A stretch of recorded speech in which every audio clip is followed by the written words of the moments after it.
Hi guys, so this week we're cooking Domino's pizza because that's what you all voted for. That was the most popular vote. So obviously Domino's, if any have ordered it before, it can be quite expensive. But it's so easy to make your own pizza from home, especially like a Domino's style one. You can make your own different type of pizza base as well. It doesn't need to be a Domino's style one. But for the sake of the theme, I'm doing one quite similar. So just get started. So in this bowl, I've measured out, so you don't need to bore watching me measure stuff. So in this bowl, I have 325 grams of strong white flour. I've got 50 grams of semolina. I've got a tablespoon of brown sugar. You can use caster sugar as well. And then I've got my salt as well. So in that bowl, what I'm going to do is, would have been good if I got the whisk out here. So I'm going to whisk all these ingredients together, just so they're properly incorporated.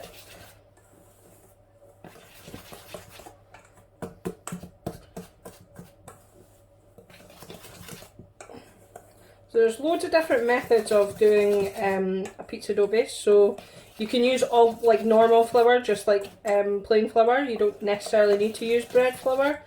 It does work better with bread flour just for the gluten aspect. It's one of the main things that helps bread making. So, and also you can use it without yeast. You can get quite a lot of pizza recipes that are no yeast, and the same with like gluten free. You can change this out for gluten free options as well. It's pizza's quite good because it's quite a versatile dish in the sense of you can put any topping on it you want. You could have a different kind of base. So that's that all incorporated there. So I'm gonna leave that to the side. Now what I do is, the way I make pizza bread is with my water, I put half of the water in, not half, 3/4 of the water in the middle. And then this little bit I leave, and you get your packet of yeast. So this water is a lukewarm water. So what you can do is before you start anything, you could boil your kettle and pour your water out, and then by the time you measure all your ingredients, it'll be cool enough. So one of the reasons why it's lukewarm is to help activate the yeast, but it can't be too warm because otherwise it'll kill the yeast, because yeast is a live bacteria and that works within the flour and within the flour and dough, and then it activates, and then with its activation you'll see it'll start producing carbon dioxide, and that basically brings all the air bubbles up. It creates air bubbles, and that's why you get your air bubbles in your bread. So I leave this to the side and then go back to my dough, and then I start whisking it in. Now this will be quite sticky. It'll be a really sticky dough to start with. So I get most of it kind of whisked up. You can do this completely with dough hooks or like in a mixer with a dough hook attachment.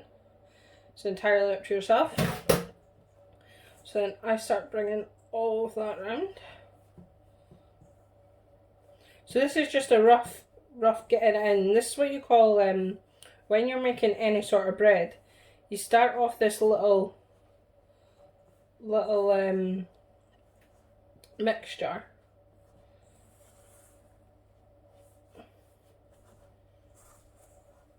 Just to help bring all the ingredients together.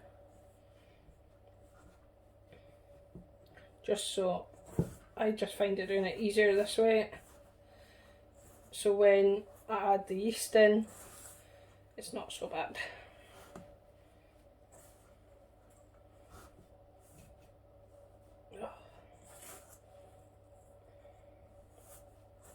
So I don't add my oil yet, just the way I've been taught to make it.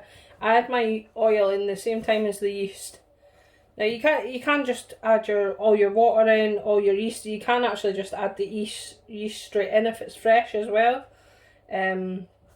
It is always better doing your bread in steps, because at the end of the day, this is a bread. It's a type of bread.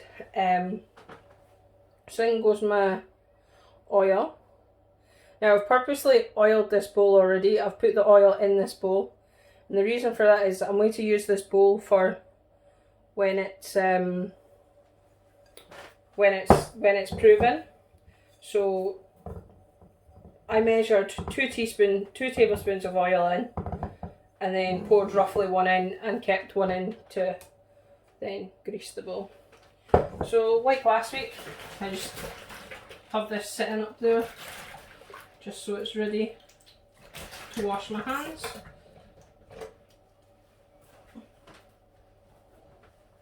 And then again, have a separate tea towel for your hands only.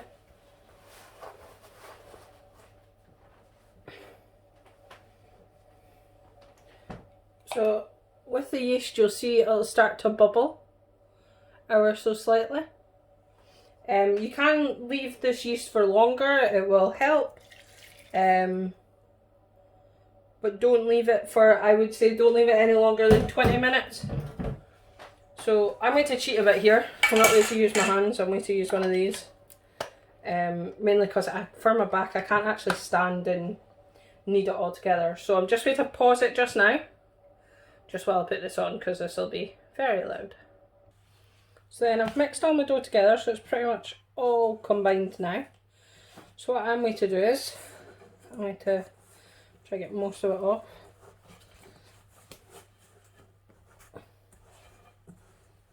So I'm going to put a bit of flour on my work surface.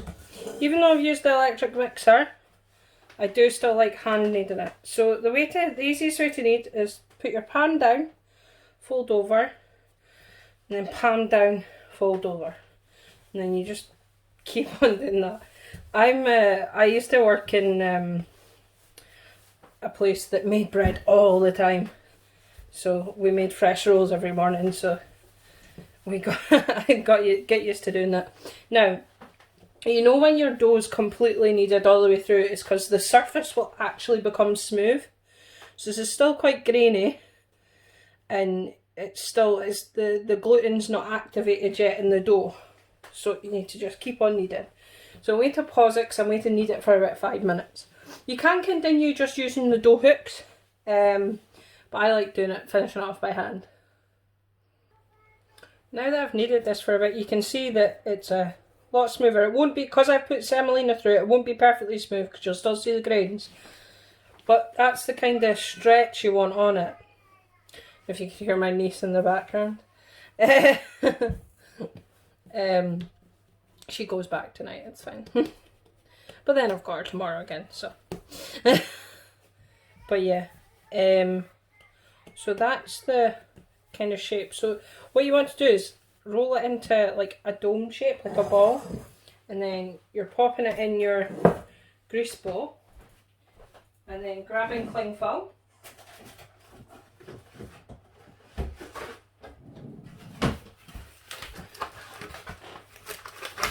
Of course my cling film's completely wrapped around.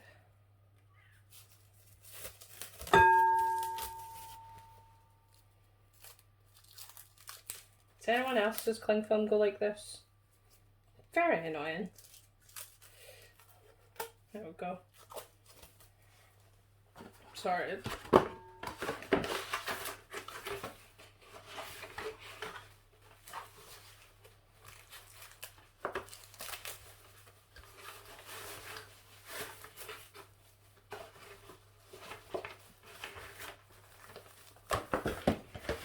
It was sorted. We'll get there eventually. There we go. I didn't know this until I started studying chefing, right? When you get cling film or tin foil, they've got little clips that you put in. So when you put it in, that secures your roll. Who knew? Who knew? Maybe everyone knew. Maybe I was just the only person that didn't. So then what to do is you want to cling film your bowl tight.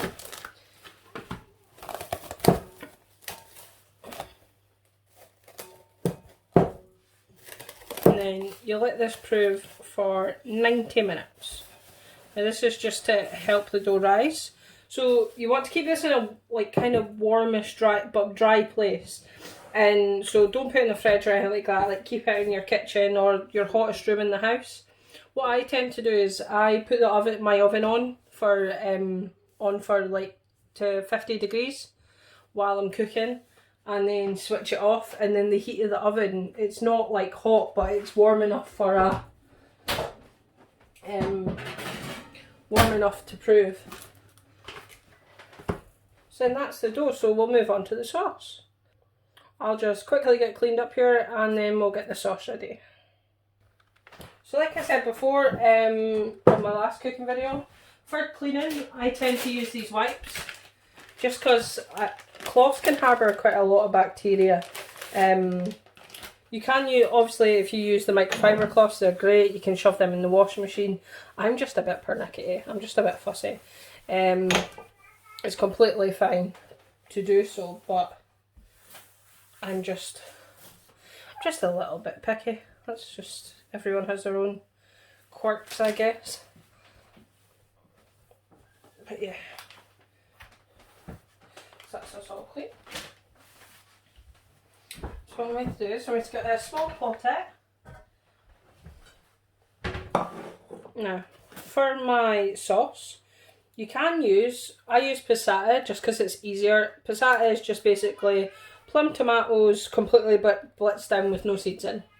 So you can make your own passata. You can just get the tins of, I think the tins of plum tomatoes, and blitz them up, and that's your sauce. Now I'm making a lot of sauce, so you can use a carton of this, but then you could use half a carton. And next week, I'm going to be doing a couple of like sauce recipes, like just basic stuff. So what I normally do is I make this sauce, and then because this sauce is like a base tomato sauce, I use it then for like things like chili or what's the other one? Spaghetti bolognese. So yeah, so to this I add a teaspoon of basil. So obviously measure it out. I'm just so used to clicking it out. And then you want some oregano as well, or oregano as Americans say. And then you can use 2 cloves of garlic, but like I said in last week's video, I do prefer using this because it is a lot easier, and it's just handy to keep in the fridge. It's really handy just to keep that in the fridge. And then some salt, some pepper. I filled up the pepper this time. And then tomato puree.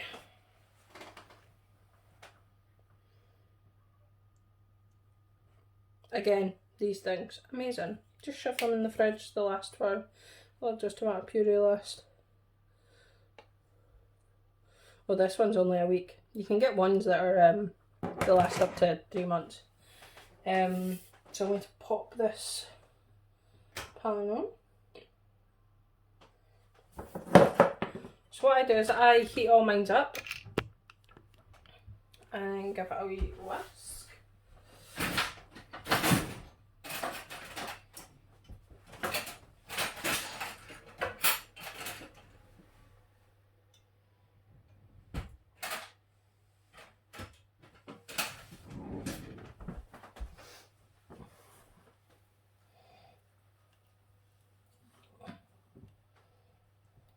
So another thing you can add to this, you can add just a teaspoon of sugar. And the reason for that is to balance out the acidity of the tomatoes, because tomatoes are quite acidic naturally. So it can be a bit like, what's the word? Like a bit tart, like when it's a bit much. So to balance out the flavour, basically the pH level you're essentially balancing out, is you're making it ever so slightly sweeter.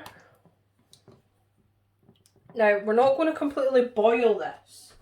We're only going to warm it up ever so slightly. We're not going to completely...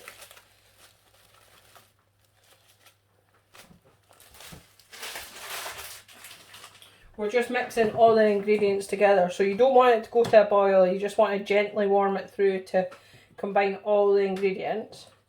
Now, to intensify the flavour a little bit more, once it's all combined, and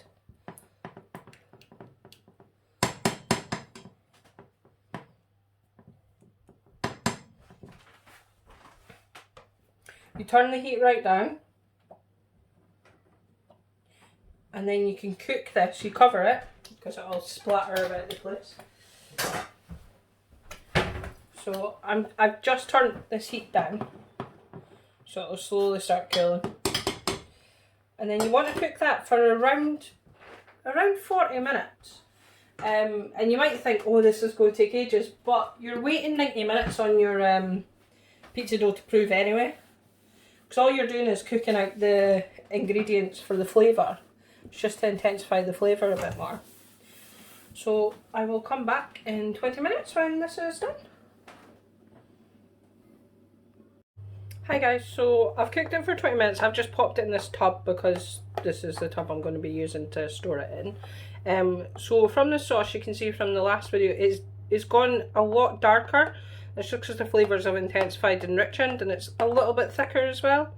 This is the perfect pizza sauce. So like I said before, like you can use this, you can utilise this sauce for anything. You could add more herbs in it to make a spaghetti bolognese, or you could just simply keep it like this, add some chicken and pasta into it to make a chicken pasta bake, or you could spice it up and add some chilli to it as well. So it's really versatile in the sense that if you make too much, you could always make another meal out of it. Now it's been 90 minutes also, so my dough has doubled in size. It's been a little over 90 minutes, so mine's just kind of drooped a little bit, but it's doubled in size. So it's time to roll it out. So when you're doing this, this is the point where I would say switch your oven on and stick whatever tray you're going to be using in the oven. And the reason for that is when you're cooking the pizza, when you take the pizza out and you pop it on, it's the easiest way to start cooking the bottom of the pizza. So the bottom of the pizza instantly cooks, so you've not got that sogginess. So because we are doing a Domino style one, I'm rolling it out on semolina, so you don't roll it out on the flour. So when you do this, so you just want to, it'll be, if you look in there, it'll be quite airy because that's the yeast. The yeast is activated with the gluten in the flour, and it's created lots of air bubbles. So that's the air bubbles is what you want, because that's what makes your dough nice and soft and light. So you will smell that it almost smells like a weird alcohol-y, like an alcohol-y smell. That's just the yeast. That's the smell that the yeast gives off, because it's just fermentation essentially. It's the same thing. So what you want to do is you want to knead this. So this is called knocking the air out of it. So you just knead it ever so slightly, not too much, just ever so slightly, knocking the air back out of it. And then what I'm going to do is I'm going to cut this into 4. Because I'm making individual ones. So you can make a big massive one with this one, or you can make individual ones. I'm just making little individual ones just because it is easier. So I would say the recipe makes 4 little individual ones. If you're wanting to make kids ones, just half these, or even smaller portions, just half these. So I'm making 2 little kids ones and 3 normal ones. Just place your dough out. So what I do is make sure it's all covered in semolina, and this is what the reason for the semolina in a Domino style pizza is because this is what gives it the chewy aspect. It makes it ever so slightly chewy. Like, I don't know how else to describe the texture of Domino's pizza other than a bit chewy, because it's not your solid crust. I will also put up recipes for like I said about gluten free as well. So what I tend to do is I roll it out. So this is where you can choose your base as well. If you like a thick base, don't roll it out as much. Use a bit more mixture. I think if you're having a thick base, I would use 2 of these for an individual one.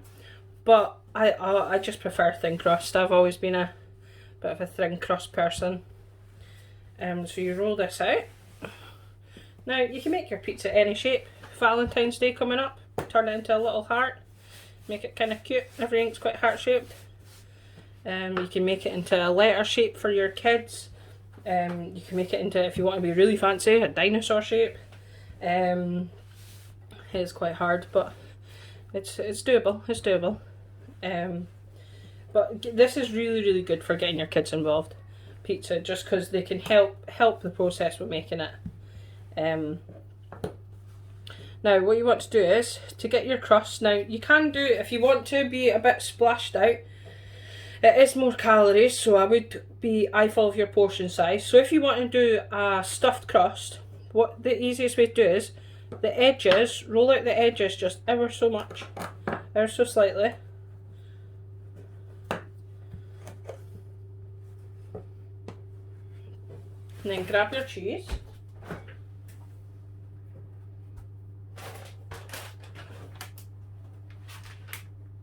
Now, for this bit, you can use water or milk, depending on what your recipe is used. You can use the recipe with milk as well, but I'm lactose intolerant, so I don't use milk.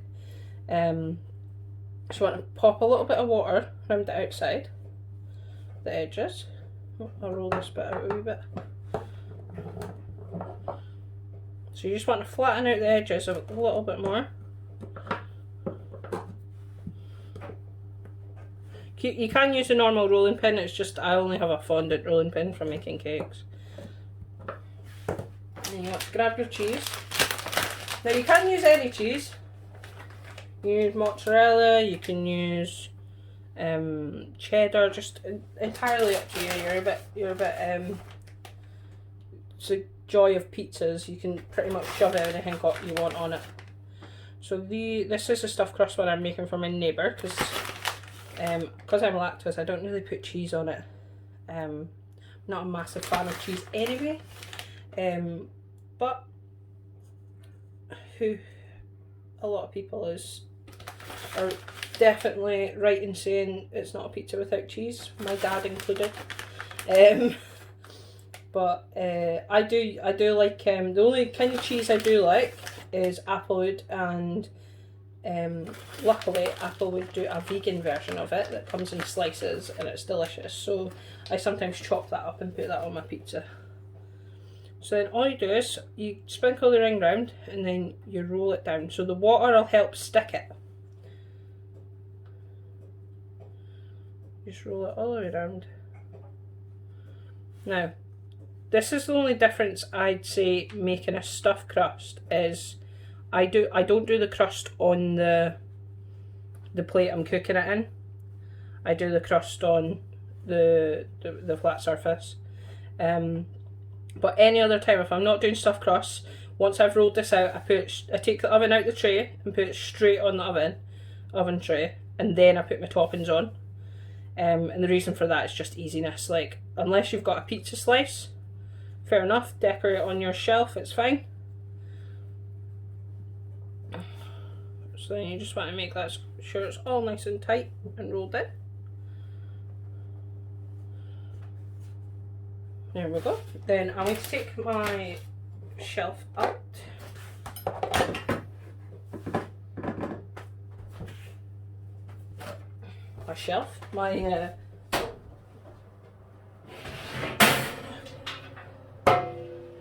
My oven tray.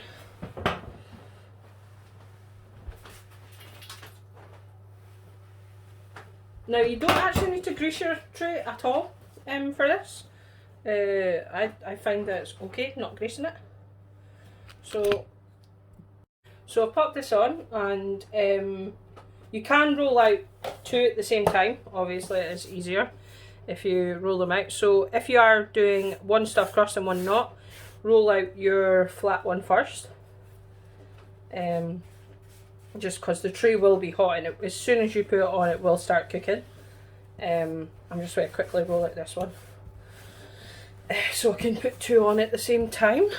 Now the good thing with these is you can fully cook them and then shove them in the freezer. Once they're cool, put them in the freezer, wrap them in tin foil, in a coil, in a, oh, there's minis. I am babysitting minis for 2 days, so apologies if you hear random joys of music or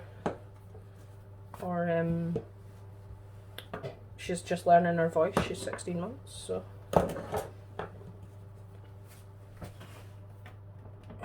So, when you have one like this, so these ones are different because you've already got like a kind of crease in it. But the other way to do it is just quickly, just pinch, oh, I forgot that, just pinch the sides. Just to give yourself a little indentation for a crust. Just so you know where your crust is going. Again, you can do the crust before you put it on the tray if you want. I just find it easier doing it this way. Because you have got to be mindful this tray will be hot. Then what we do is we get our topping. So this one is just going to be dolloped in the centre, and then you use a spoon. Now the rule is don't go all the way right to the edge, because this is where you'll burn your tomato sauce, because you want to get this covered. So you go about maybe a thumb away from the edge. It's the easiest way I could describe thumb away with your sauce. Now you can put on as much sauce as you like, as little sauce as you like. It's entirely up to you. Now I'm away to put Parma ham and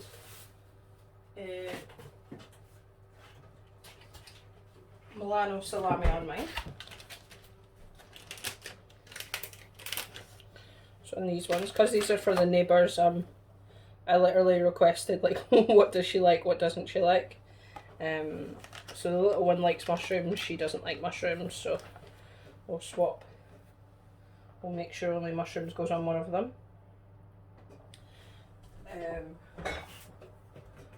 Hers is the stuffed crust, so I'm going for the mushrooms.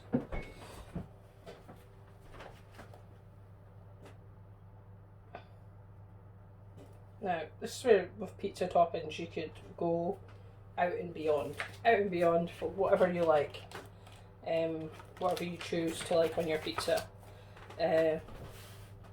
So on these ones I'm putting a selection of meats, some spinach and some cheese. Now what I do like doing is, now with spinach, right, it does look like you're putting a lot on, but if you've never cooked spinach before, you won't know, it actually wilts down a lot. So it does look like I'm putting in a lot, but I'm not actually, like it'll all wilt down with cooking. So it's completely fine to kind of pile it a bit high.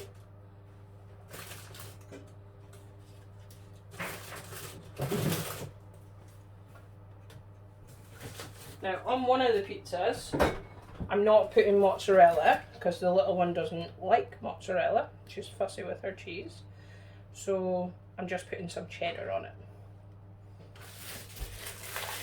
So I'm just going to individually grate some cheddar on. So I've just got a little grater just to put some of the cheese on.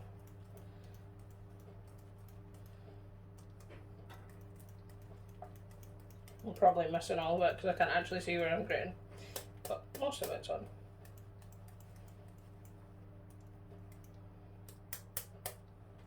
Obviously cheese is bad for you in big portions, but it's actually quite good for you as well in smaller portions. I'm sure Marvin will go into it more on the ins and outs of the, when we do the cooking lesson on Zoom, and I'm sure she'll post some information about it as well.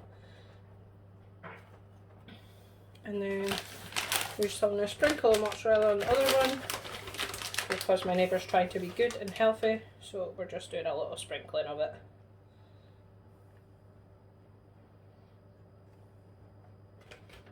Tiny sprinkle a little bit more, just because she does have stuffed crust. So, and then we pop this in the oven for around 8 to 10 minutes. depending on your oven, but roughly 8 to 10 minutes at 200 I cook it in my oven. I've got a fan oven, so if you've got a gas mark oven, I want to say it's gas mark 3 or 4.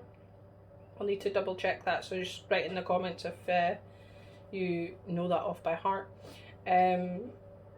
Another thing is, well, when you do have a fan oven, it does tend to cook a little bit quicker, so that's how I've gone for the 8 to 10 brackets. But yeah, I'll come back when they're ready. And I just took these out of the oven, so they're still quite hot. But yeah, that's the finished article. You can obviously add whatever toppings you want onto it. It's entirely up to you. You can make them really healthy. You can have no cheese on them. It's so versatile. Plus, with the dough as well, you can easily just freeze them. So you can let these cool for 90 minutes, then wrap them in cling film or put them in a bag if you've got a big enough bag, and wrap them up, and then you can stick them in the freezer. And then you just pop them out, and like a pizza you buy from the supermarket, you just pop it in the oven for about anywhere. If you're cooking it from frozen, I'd say 10 to 12 minutes. Again, it depends what kind of oven you are using, so it might be a little bit bigger, it might be a little bit longer, but the standard 10 to 12 minutes if coming from the freezer. You could also let defrost overnight in the fridge, and if you're doing that, I'd say no longer than 7 to 8 minutes in the oven, because all you're doing is warming it all the way through. But yeah, I hope you guys have enjoyed this week, and I'm going to go and get cleaned up and get ready for next week. Okay guys, thank you, take care, bye.